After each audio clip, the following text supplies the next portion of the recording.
everybody, Ezra here. Today we're going to do a deep dive into the Echoplex. Looking forward to it. All right, so what is the Echoplex? Well, the Echoplex is an analog tape echo. And I'm super fortunate. I happen to have two of these.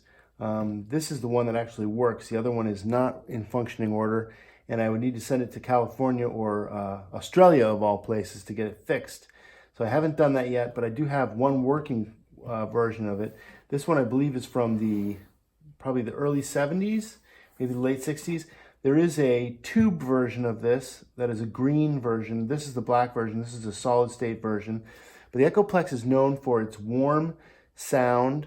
Its preamp, actually, it has a little boost in the front end of the Echoplex, and a lot of people actually use it for that. And then it's also known for its warm tape delay. So let's open it up and take a look. This is the Maestro Echoplex. So this one actually comes with a complete diagram showing all the information about it, and then about the Echoplex and various different functions. It has a simple two-prong power supply, and then I actually harvested from the other Echoplex. I harvested a foot switch. So this is the original foot switch. Goes into the foot switch plug right here, 1/4-inch plug. So there's the foot switch. Turns it on and off. So what is the Echoplex? Well, it's an analog tape delay. So it actually has a tape inside it. And you'd see, when I open this up, you'll see there's actually a tape inside here. And the tape runs past the heads. There's a record head and a playback head. The playback head is connected to this little swivel arm here. So you can control the amount of delay according to where the playback head is and where you've positioned the playback arm.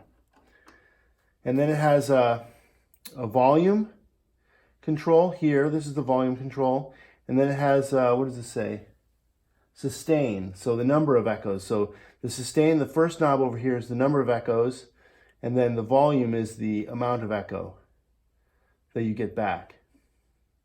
Then it has a little gain switch inside here where you'd actually you have to use a screwdriver to get in there. So then you can either have it in echo position, that's this up position, or you can have it on a sound position. So the actual turning the thing on actually is controlled from this sustain switch right here that controls the echo. That's what turns the actual echo on. And then if you don't have it turned on, then you don't get any echo, obviously. And then you can have it either in the echo position, that's the up position, or the sound position, which is the down position. So let me open it up and give you a look inside, and we can see exactly how it looks on the inside. So take these off. Little screws that hold this cover in place. Then when we take it out, you can see there's a tape in here. And the tape is in about a 3-minute loop. And the tape runs past a record head and two playback heads. So you can record and then play back the echo according to where this playback head is positioned. So that's the kind of inner workings of the Echoplex. I actually have a couple of tapes that I can use to replace them. This is kind of an older tape. I haven't replaced it in a while, so it's going to have a much more kind of muffled sound than you might get if it was a newer tape head or newer tape. And I haven't cleaned the heads in a while either, so you might have a more muffled sound. But let's put this back and we'll plug it in. We can give it a listen.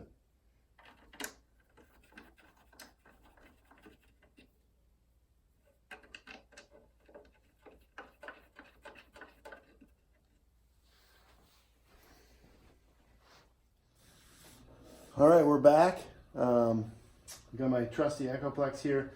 I noticed it had a really funky sound and like a rattling sound. But when I tilt it forward a little bit like this, it doesn't make that sound. So that's kind of the way it is with analog effects. Sometimes they're funky like that. This thing really needs to be cleaned. It hasn't been cleaned in probably 20 years or something like that. I got it in the 90s and I never cleaned it. So it needs some work for sure. Am I the person to do that work? I don't know. But anyway, what I have here is a working Echoplex. Makes some funny sounds, but that's the kind of way it is with the analog effects. So let's play around with it a little bit. So I turned it on. It's pretty quiet. And we get a little bit of a boost.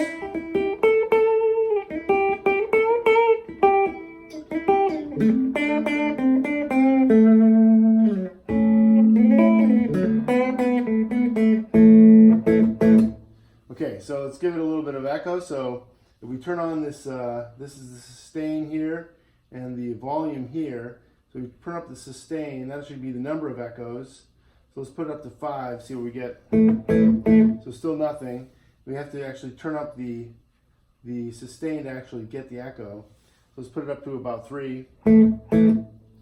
Little tiny something in the background there.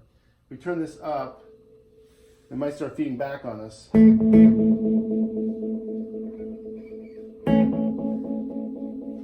there it is. Now we can modify.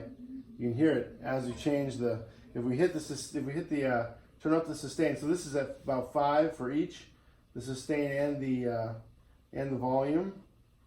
So we put them about 5. That's an ongoing echo. You can hear that coming out of my Victoria up here. And I'm just running straight from my 335 into the Echoplex and then into the amp.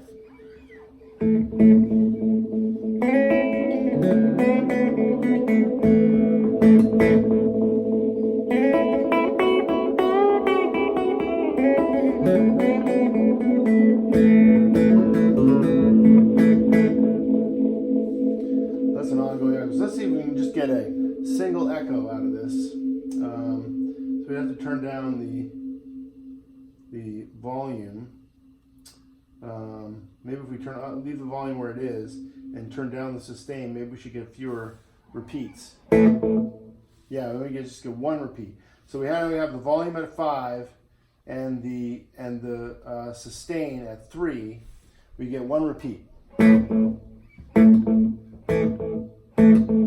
Let's turn the volume up and see what we get. So this is a volume of about 7. The sustain at 3. So you can hear the volume is kicking back a little bit louder now.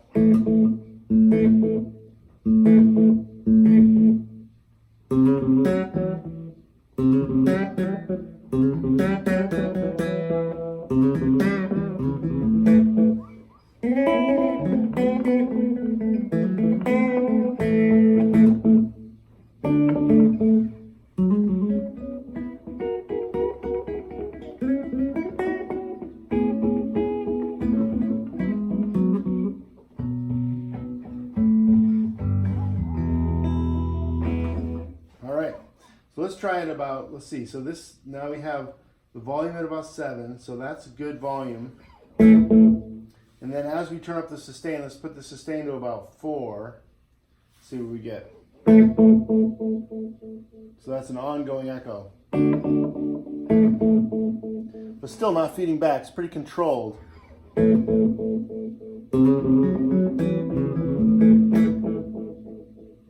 Now if we put the sustain up to about 5, leave the volume at about 7, that's a feedback echo. If we continue to go up with the sustain, we'll get some major feedback. You can hear it just keeps going. It builds on itself. So you get a feedback echo then. That's a cool thing. One of the cool things about the Echoplex, you don't get out of general echoes, you get that feedback. If we turn up the echo, if we turn up the sustain, it'll just start feeding back on itself without any input. And one of the cool things about the Echoplex is that when you get that kind of feedback echo like that, so let's turn it way up. Let's go 7, 7. So 7 for the sustain, 7 for the volume. So we get that kind of feedback once I hit something. Then you can play around with this.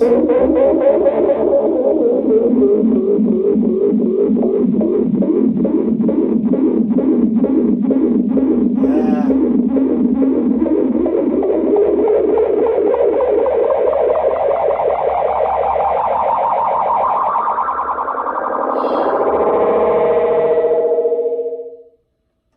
So it's just like a spaceship just taking off. You don't get that on most even analog delay pedals or digital delay pedals. It's really hard to get something like that. So that's where all those spacey sounds come from that you hear in the 70s. So let's try a sound on sound now. We'll see what we have. That's me playing about 3 minutes ago. And we can still, should be able to do, let's see, I guess when you do sound on sound, so we're just hearing what I recorded about 7 minutes ago, about 3 minutes ago. You can hear me playing. Coming back over the tape.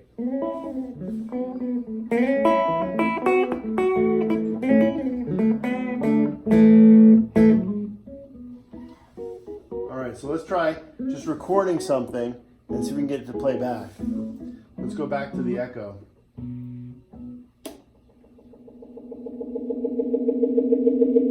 Again, it's feeding back because I had it at about 7 on the sustain. So let's just try recording something. Grab a pick here off my stand. Let's see. Give me a pick. All right.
Sound now. Still me noodling around. It takes quite a while to actually tape over something. All right, let's go back. So anyway, yeah, that's the Echoplex. There's a playback output here for the foot switch, and then there's an echo on-off for the foot switch as well. So you can control, I guess, the playback versus the on-off. Let me try and grab the foot switch for a second here. So I have the foot switch. Let me see what the playback, if I plug into the playback.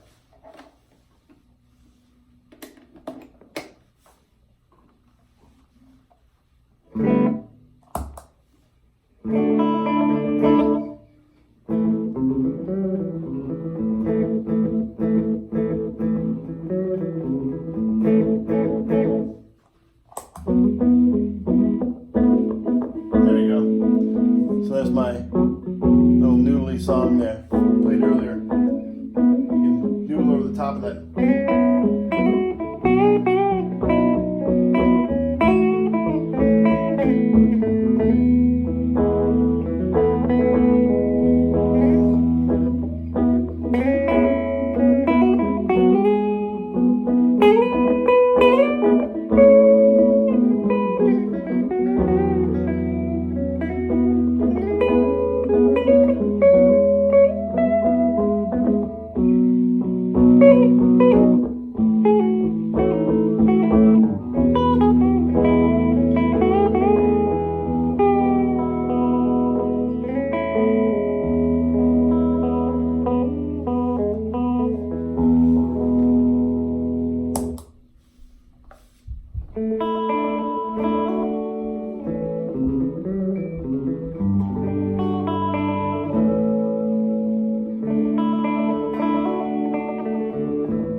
let's try playing around a little bit more with the Echoplex. So let's try taking back the sustain back up to 7.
And that, my friends, is the Echoplex.